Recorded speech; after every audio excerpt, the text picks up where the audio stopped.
See, the thing about life, we're gonna die, right? Eventually we're gonna die. But our legacy can live on. The impact can be non-perishable, forever. But it's gotta be built right. And we gotta take advantage of the time we have right now. There's a little known fact. The fact is that you're more amazing than you've ever imagined. You're more qualified, more gifted, more useful, more meaningful than anyone has ever defined or told you you could be. There are times where you've tried to talk yourself into believing your value by looking in the mirror and you haven't gotten the right reflection because you haven't said it with the right inflection. You got to begin to believe this thing in your core. You know, whether you're trying to grow into something or you're trying to accomplish something, the adversity, the opposition, the challenge, and the uncertainty, that's the rites of passage to accomplish or become the person that you're striving to become. This is what I want to tell you. You might not be in control of what today brings you, but you are in control of what you bring to today. You are in control of what you bring to today. So the question I'm going to ask everybody is what you bring into today. You got to believe it until others believe it. You got to sell this thing to yourself until you're so sold on it that no one can talk you out of that thing that you believe that you are born to do. The greatness that is within you, the greatness that is around you, the greatness that you will cause. If you want it bad enough, you find a way. If you don't want it bad enough, you find an excuse. Because I believe, like, when you're really trying to accomplish something or become something different, there's supposed to be challenges present. It's supposed to be adversity present.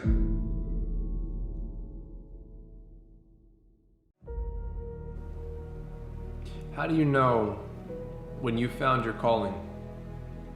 How do you know when you found the thing that you're supposed to do, the thing that you were put on this earth to do? The hard truth, you won't have any peace. You won't have that deep sleep.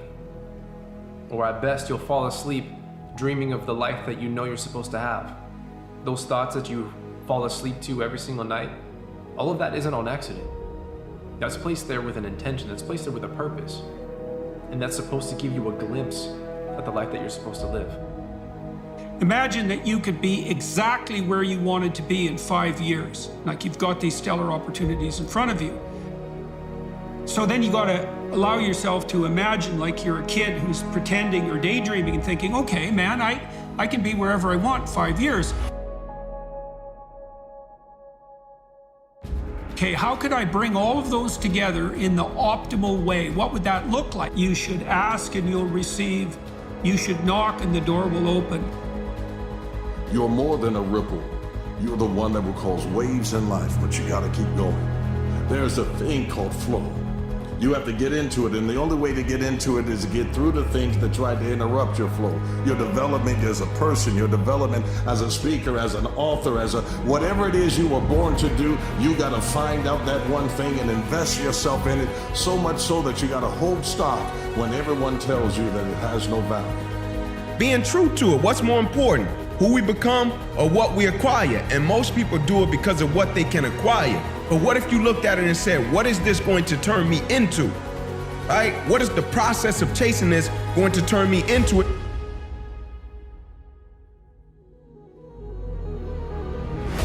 You matter and you always have mattered. Your skill set is being developed under pressure, under denials, under rejection, under the people that have told you no.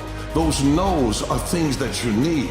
It needs you to fortify and believe in yourself until you can get to the point where it doesn't matter what anyone else says. You believe it with all your soul that I matter, that I was born to do something, and the greatness within me is going to touch other lives. You're not here just for you. The gift that you have is to be presented to God at the end of your life, and when you present it to Him, He'll ask you, how many other people did you bless? How many other people did you give it to? But what do you need to bring to today is my question to you. We can't control what today brings us. We can't control what people try to give us. We can't control the struggles that might find us. But we can control what we bring to the day. We can't control what we bring to our life. We can't control what we bring to others. Right? How is it serving you to focus on what's going wrong when you can actually create something that's right in your life right now?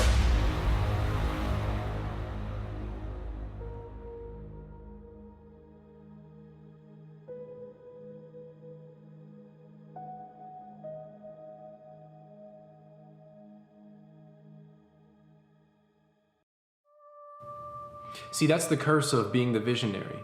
You fall asleep to what could be, almost to the point of when you can feel it, to where you can almost hold it in your hands. But when you wake up to what is. And what are you supposed to do about that? What are you supposed to do about falling asleep to everything that could be, the yearning for a life that almost is but isn't? What you do about it is you wake up and take one step in the direction of that life you're supposed to live. You take one step by using the gifts, the talents that you were given from before you were even born, the gifts that were placed in you by God. You're supposed to use them in at least one small way. I'm proud of you. I'm proud of you because I know how hard it is to take care of ourselves. Listen to me, man. You have a great life in front of you, but your great life is in front of you. It's not behind you. What you did back there was learn the lessons to get you to where you are at this particular moment right here. But quit tripping during the process. Pull yourself together and quit tripping because you in the process. I want you to think about something real quick. Tell me one thing in your life that is great that came as a result of being comfortable. Because everywhere I look and everywhere I see in today's society, everybody's doing everything they can to be more comfortable. And we make so many mistakes. We're the product of our mistakes. And oftentimes the lesson is sitting there right in front of our face. It's there to be learned, but we miss it, or we don't pay attention to it, or we think we know better until it punches us in the face. And the most important thing to learn is that we have so much to learn. Every single day you put them into practice. And over time, you'll find that they become refined. You put them through the fire, back into the water, hammered out, and they become stronger and stronger and stronger. Because the one thing you don't want is regret. Not with the dash that we have. Our lives are way too short to live it just for us. Touch others' lives with your gifts, your abilities, your talents, your art, whatever it is that you were gifted by God from the foundations of the earth to do. Turn the earth around and let them see that God made you specific and this time so that your gift can give others the right time.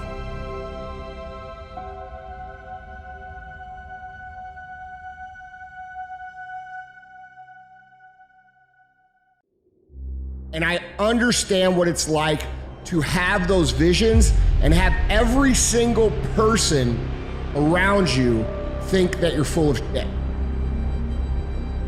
This part of the journey, the hardest part, because you have this idea, you have this dream, you have this vision that nobody else can see.